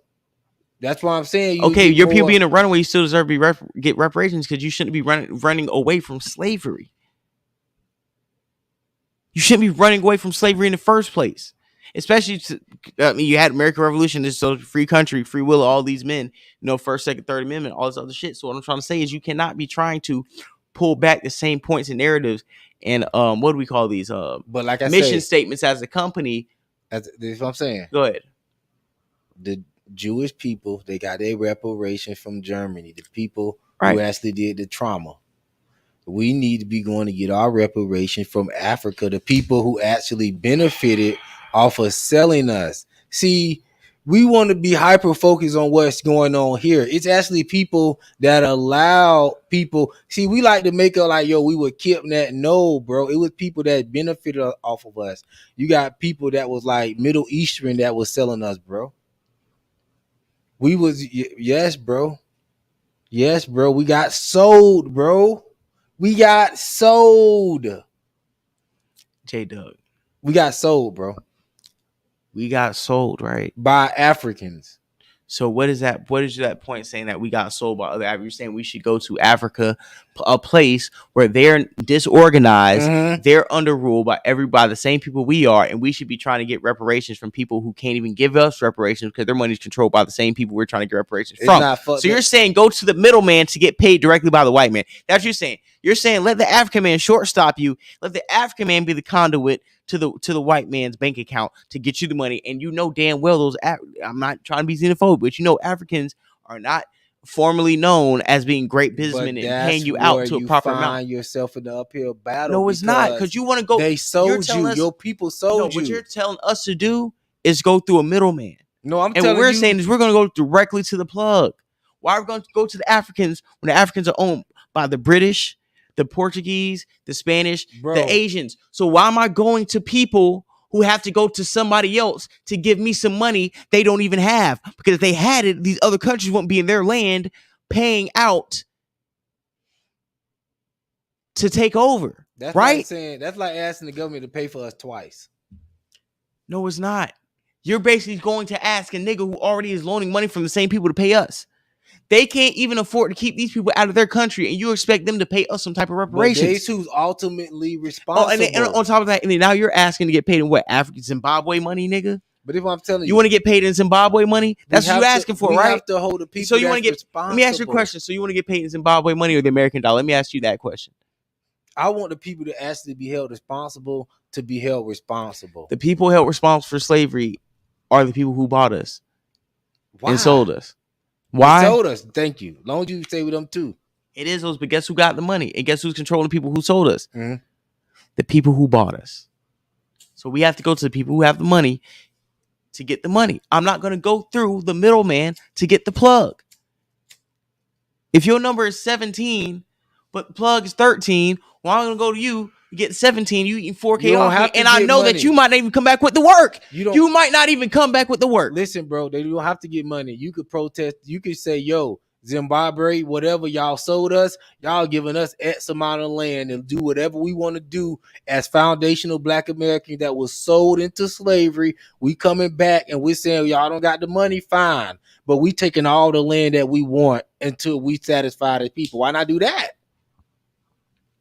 Why not do that? It's a question. Because Africans can't afford to give their land to anybody. No, bro. They're selling their land off because they have bad loans and debts. So where the people that they have, that these debts have interest to, have so high interest that instead of just taking their money that they don't have, they have begun to take over their land. Mm-hmm. You look at Jamaica.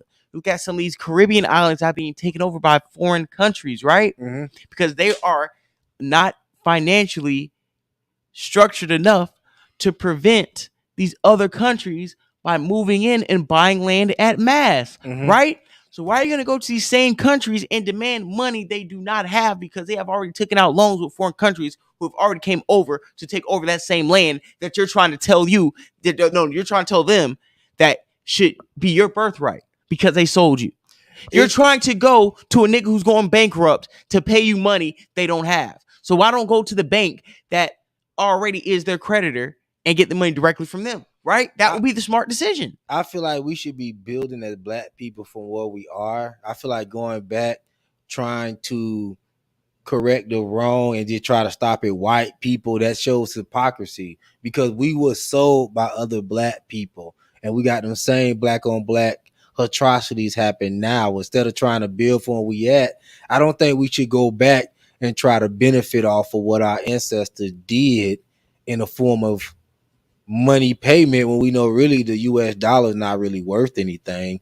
We should be trying to go get land from people that actually sold us into slavery, and we should be trying to get some land just for what we were promised from the US government as far as like 40 acres in the mural. I see land all over Jacksonville just unused, bro. Okay, so I feel like that should be handed down, but all this cash payment. So listen, if you believe that there should be reparations handed down in some form, why are you kicking dust at the only few reparation movements that gain steam? Even if you don't fully agree with what's being paid out, you still should be support, especially if it's a direct cash payment, because at the end of the day, don't give me land that I can't grow food in. Don't give me property that has no value. Give me money, the same thing you have. You had money and you made decisions with money. So give me the same resources you had to make your generational wealth. Don't start giving me items. Give me money. No, they had land, bro. They had no money. Money wasn't worth nothing back then. Man, come on. Let's play this clip. Let me show you why I'm mad. Because this is what FBA get out there and start doing at the reparation hearing. Tariq Nasheed sitting up there looking like Tupac Shakur, Las Vegas, Friday night. Looking 30 people in chat. Make sure to like, select viewers. Hit the cash app, Florida J 904. Keep going, J Dub. Looking like Flex Suge Knight being held back. Flex Knight.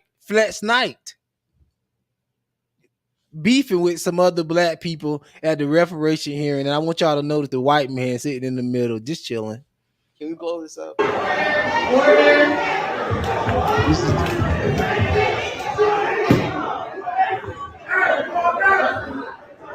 you argue with another black man, not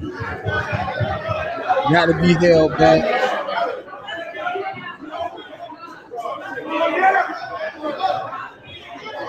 Either with a said something,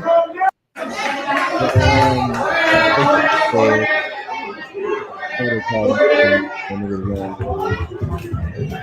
be part of the more scientific.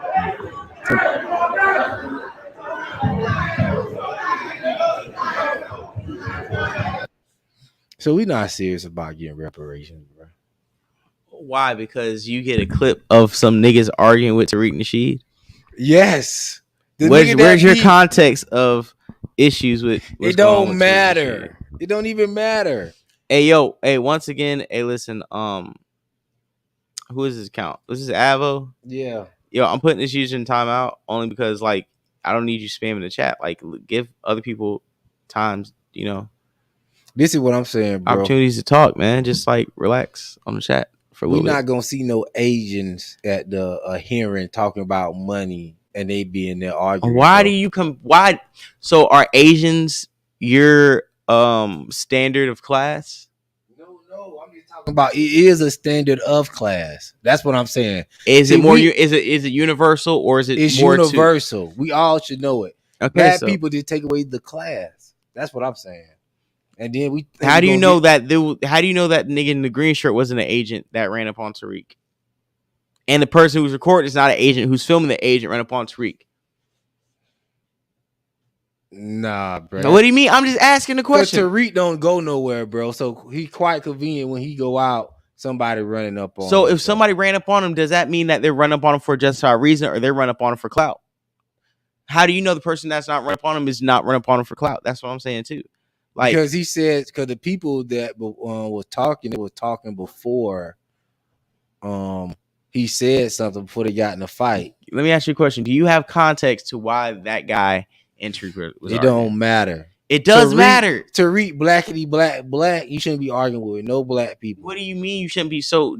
Yes, you should. Kissing black people ass. No, you should not. Not if you're being disrespected by somebody who's black. You shouldn't just go around let black people kick dust all over you because you pro-black.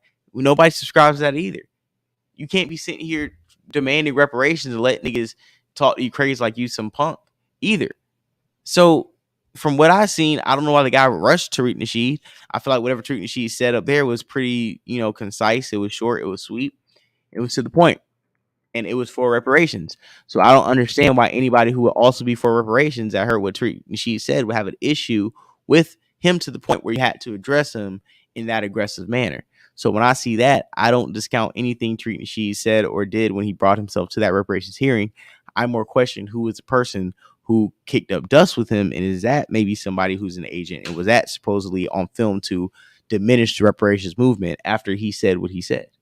No, that wasn't there for that. Tariq Nasheed said something to the guy why him and his woman was saying something on the mic to the people that was in the hearing, and then they turned around and kind of, went back and forth with Tariq.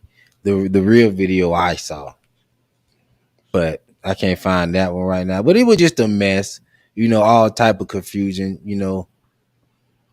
I feel like black people in America, another reason why we don't need reparation, because plenty of us make money right now. I'm telling us, we got a whole bunch of black people that's here right now. We put our money together, bro. We can make amazing things happen right here in America. Salute to $10 Cash App. I see you. Salute. We don't work together, bro. We don't work together, and I feel like that should be our reparations. Learning how to work together to make shit happen, bro. Because it don't matter. We want to feel like, we get a whole bunch of money, then we're gonna work together. Listen, I feel like that. I feel like what, in my opinion, said Tariq was on point with his 2 minutes. I don't see anything he said wrong, and I don't see anything that he did when he came up there to warrant any type of niggas to cause friction with him. Because niggas did, and all I did was hear what Tariq Nasheed said. I'm gonna shout Tariq Nasheed because I don't feel like there's anything he did wrong, and there's nothing he said that was wrong. So for me, the verdict, Tariq Nasheed gets out clear for me. What about you? Man, I mean, salute to Tariq Nasheed, King Flex, Pimpin' T. Pushing the reparations movement forward, pushing pro-black, anti-black violence movement forward, pushing black entrepreneur system and black businessmen forward. So salute Tariq Nasheed, man, with his King Flex suit on. Yeah, but salute, man. Yeah, man. OG, double OG, triple OG, showing niggas how to get that money. What's the next topic? Or you want to wrap the show up? Or what you want to do? Let's see what we got here. Yeah. Oh yeah. This is what we had. This is what you had. We got Did you want to do the QCP and DJ Akademiks? I mean, I'm tired of niggas. He a snitch. If you want to do that, I'm so tired. Cause Rollo, he a snitch. Yeah, man. Did you see the Rollo tape? Yeah. Is Rollo a snitch? No. Rollo not a snitch? No, because what 1090 Jake said was that the audio was doctored and that he couldn't prove any of the paperwork, and if he couldn't prove it from his end, he wasn't going to go ahead and co-sign what was said, because if he can't get the information himself, he's not going to go on the internet and co-sign what somebody else is saying.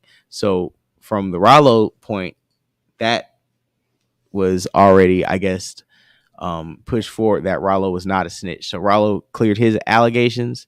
With QC, personally, do I care if he's snitched? Not really. I'm not in that type of business, so I don't really care. I'm not going to be sitting around. And who cares? He doesn't rap. Yeah, I'm like, he doesn't rap. So we need people to start snitching. Salute to Charleston White. Yeah. Oh, hey, let's talk about real quick. Number one, I will say one of my most proudest things and one of my favorite things that keeps me going is the fact that New York is my number one market, right? Mm-hmm. And I love the fact New York is my number one market because I feel like I'm able to be on their speed. We're able to have conversations. I'm able to, what I'm saying, like joke with them to joke with me. You know what I'm saying? Like we have a good, nice relationship. But I want to let New York know this, right? Your New York Knicks are garbage. They've been garbage since Willis Reed walked out of that tunnel in 72. The New York Ewing days. The New York Knicks were never anything to be taken serious for Patrick Ewing. He was just a fat nigga with knee pads that missed finger rolls. Okay. I don't know why New York Knicks fans thought for a second that Julius Randle and Josh Hart and the rest of these bum ass niggas like Jalen Brunson was going to lead you anywhere outside of being a mediocre team. You guys still hate Trae Young for what he did to you guys 2 years ago, and Trae Young can't get out the first round himself. You know, the most prominent thing about you guys is the F Trae Young chant. For you guys to even think that you're going to come into a series with the Miami Heat and the Miami Heat culture led by a coach who abandoned you guys in the 90s, Pat Riley, and came to build a dynasty with the Miami Heat because he finally had a competent owner, unlike James Dolan, and got 3 championships out of that. I don't understand why you thought beating the who they beat in the last round doesn't even fucking matter, right? I don't understand why you guys beat them and thought that you're going to play the Miami Heat, who just beat the number 1 seed and the best record in the Milwaukee Bucks, and thought that Jimmy Butler and these niggas going to lay down. It's a 3-1 lead. We're going back to New York. New York might win in desperation. They might get a game 5, win one for the Gipper. Chris Rock and Spike Lee with his crazy loud orange and yellow outfits might be out there. So the Nets got the Knicks. It doesn't matter what the Knicks are doing. The Knicks got we're up 3-1. The Heat are up 3-1. We're 1 game away from being in the Eastern Conference Finals 2 years in a row. 3 of the last 4 years we'll be in the Eastern Conference Finals, right? Mm-hmm. We're the Miami Heat. It's Heat culture. We're expected to be here. The Knicks don't even get this far. They haven't been this far since 2013, 10 years ago. And I'm only talking like this is because, it was a lot of people. Oh, so the Knicks play tomorrow, 3-1 lead. Yeah. They play the Heat. They don't have a chance. They don't. They never had a chance. The LA balling on Warriors. I want the Warriors to come up. Absolutely. The Lakers, AD, LeBron James, Lonnie Walker, they are beating the Warriors. They're supposed to do. I think I took the Lakers in 6 games or something like that. Well, at least the Knicks, they showing improvement. No, they're not. They're not showing improvement. They're not showing improvement. Being a 500 team and getting put out in the second round and not winning a championship since segregation isn't showing improvement. You're just celebrating mediocrity, and you wonder why the Knicks are never going to win I'm the not finals. celebrating. I'm Not just you. saying. No, not you. I'm talking about the fan base in general with the Knicks. But who they got as a star? Though, Nobody. They overhype mediocre players. bro? That's the problem with the New York Knicks. Until you get a bona fide superstar, you're not going to win anything past a mediocre round in the first round in each conference, which doesn't count for anything. They need to spin the bad. They never got caught up in like the superstar hype. Like No, they have superstars, just don't want to go there because of the owner James Dolan and in the aggressive media and the delusional fan base.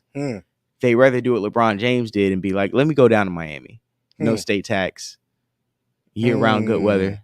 Oh yeah, better women, championship culture. I can win there.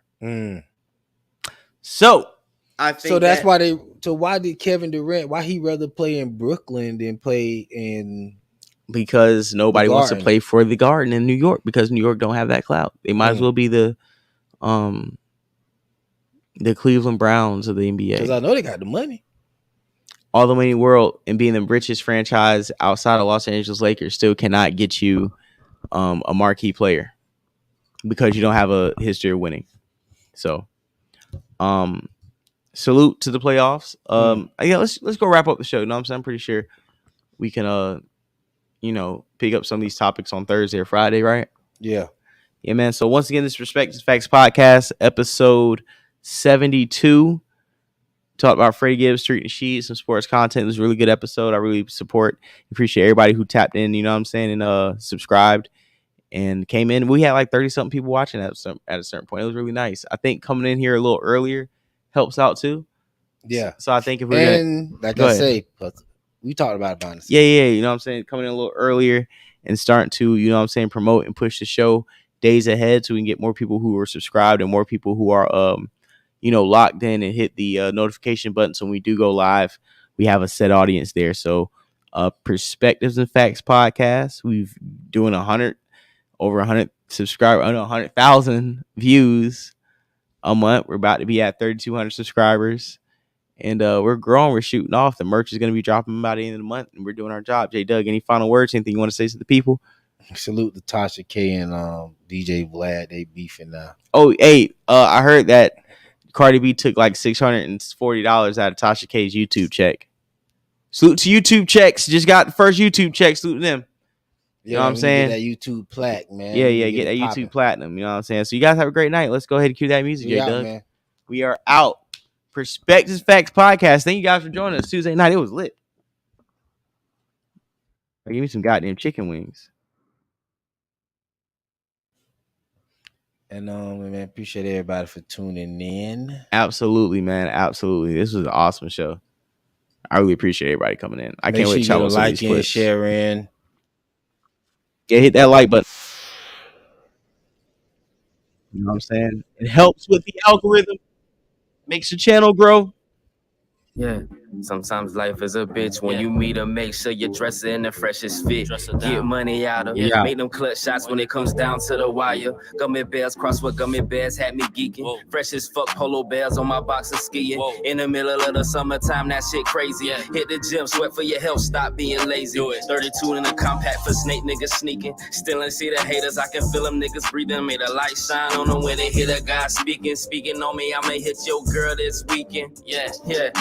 Show me on my pizza, I'm tripping, but I'm getting cheese. Wanted to be make-believe, but it ain't. My lungs are older than you think. GDP as a youngin' and I'm still rolling dank. Yeah. Baby looking delicious, I wanna dip it in the tank of chocolate, then lick it off properly. Like whoever looking finna get a show, who's stopping me? Blue lemon on my raw, organic black property. I'm coming up like Mentos in a Coke bottle. Wanna make a Coke, I ain't a reference, but I don't want the fair problem. I'm fresh as fuck if the feds watching. My outfit killed a white bitch, I think I need a Johnny Cochran. I made so the gloves fit, sipping OJ. She brushed her teeth and tongue with my dick, I came Colgate. Afternoon when Robin, Florida boy Jay, chilling Riverside, few shots, watching my tequila sunrise. I fucked them from midnight to sunshine, smoked it after she climaxed, made a tree climb. Then I'm out, then I'm back to the crib, then I'm out, back to the streets is where I live. Yeah, sometimes life is a bitch. When you meet her, make sure you dress in the freshest fit. Get money out of, make them clutch shots when it comes down to the wire. Yeah. Sometimes life is a bitch. When you meet her, dress in the freshest fit. Yeah, and they get money out of. Clutch shots when it comes down to the wire.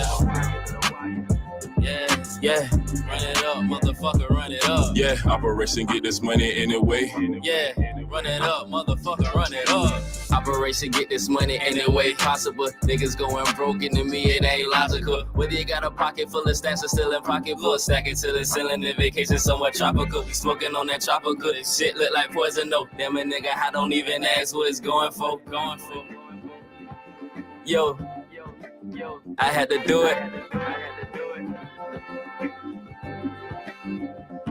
I had to.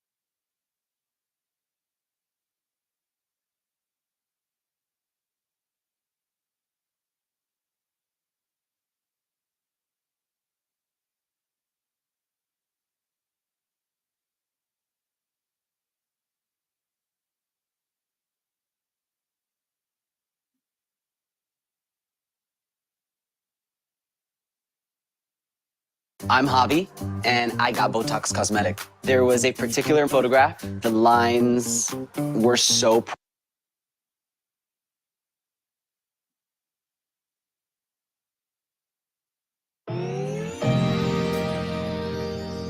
Yeah. No parachute with this one.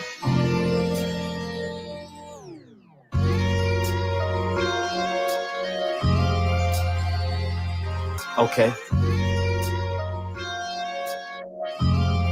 Yeah. Voice to Atlantis. Footsteps in the dark, part 1 and 2. Just landed the UFO back from a 5-grammer. Trying to explain like teaching a 5-year-old grammar language barrier. My spirit is light with the weight of Thor's hammer. Eagle eye fly when the doves cry. I never knew a love like this before. Never grab a lion's tail, the digit scale is keeping scope. Stepped in fresh, killing niggas, I'm talking slicing throats. Blood splattered on your girl face, but she's smiling. Her facial expression acknowledged my perfect timing. Smelling like Versace, fresh coconut and watermelon. Mixed with some Zayu Bubba, niggas ain't never selling. Focused on the lesson, so if I lose, I'm never failing. Focused on the clues, the other side trying to tell me something. I can hear the whispers, I'm searching around like I'm key hunting. Russell Crowe, beautiful mind, baby, I'm number crunching. Tie my bow with a grammar keep, nigga, I'm crop dusting. Tripping dollars hitting quick, I can feel the tears coming. Yeah.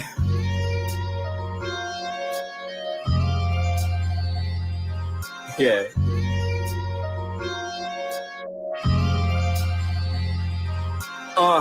Voice to Atlantis. Footsteps in the dark, part 1 and 2. Just parked the UFO back from a 5-grammer. I don't do old women, nigga, come get your grandma. Edge of reality, holding on, Sylvester Stallone, cliffhanger. The sky was strawberry mango with a hint of lavender. She wanna try, nigga, like here comes a new challenger. Bring your A+ game, sweet, I don't fuck with amateurs. You can never drive the boat, but you can play the passenger. Flying space jets, dodging UFOs, this is Gallagher. Is it the game or the shoes? The 60s or motorsports? Master those are packed that I'm smoked when I'm on the court. Blowing original Z and an original Z. 5% tit, nosy bitches still can't see. Is that Battlefield 3, 4, Modern Warfare 2? The OG version, not that new pack booth. Diamond with the goals, got a new strap too.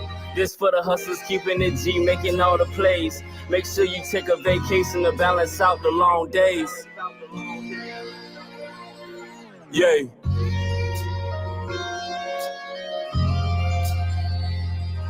Yay.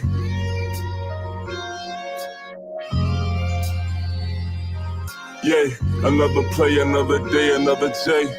Another day, another play, another J. Another play. Check it, Operation Get This Money any way possible. Niggas going broke, and to me it's not logical. Whether you got a pocket full of sacks or still in pocketbooks, stack it to the ceiling and vacation somewhere tropical. Smoking on that tropical, shit look like poison though. Damn a nigga, I don't even ask what it's going for. Yo.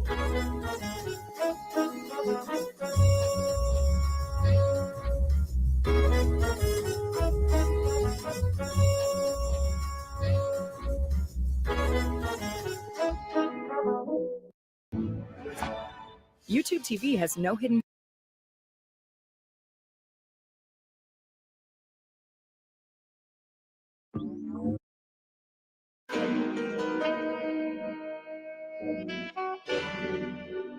Oh, man, she want that I.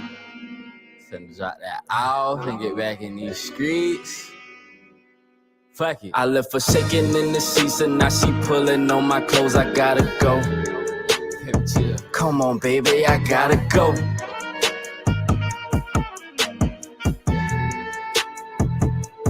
Yeah. Whether you thuggin' or pimpin', I got a 9 to 5. Just get the dough. Let's get this dough. Come on, homie, let's get this dough.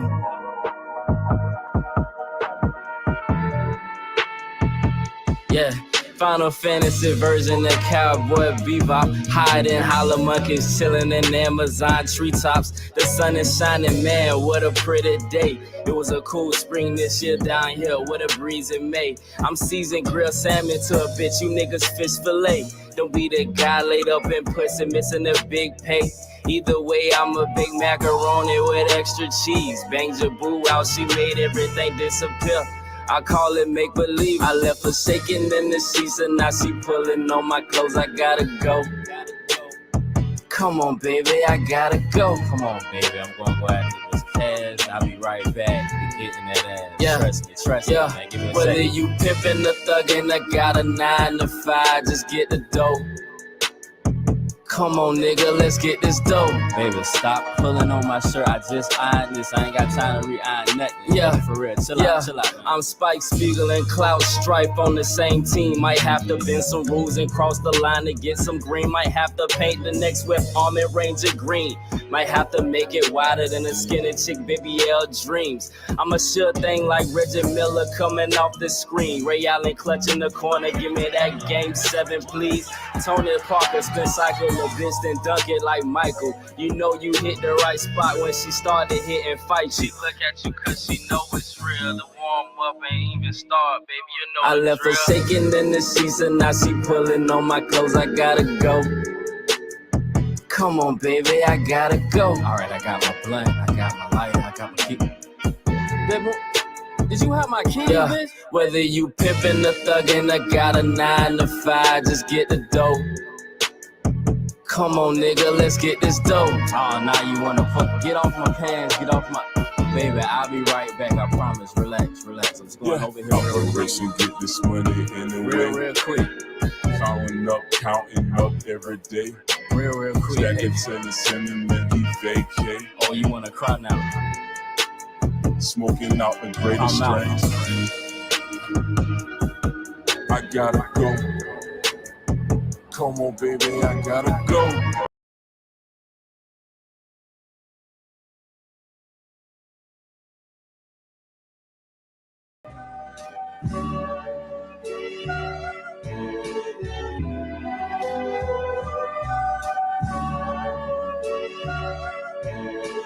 Operation get this money any way possible. Staying broke is not logical. Still smoking on that tropical. Look, shots of Casamigos, then she showed me her flamingo. Puffing on marmalade, blended with some gelinade. A play in Mac position, baby, you know how we go. Fuck them, let them hate and pray they eat the biggest grenade. No back and forth to arguing, no, we don't play the seesaw, we just play the shade. Florida side, Chick-fil-A lemonade. Catch me at the park 12 p.m. just to play b-ball. Catch me outside, girl, and I'm making money. She called me outside, bro, started spending money. And I ain't no gigolo, 2G for Deuce Bigelow. I smart the coldest bitches, hope I'm 100 below. I made her cool out, put that bitch on chill. Dumb and thought she was too fly to get mentally killed.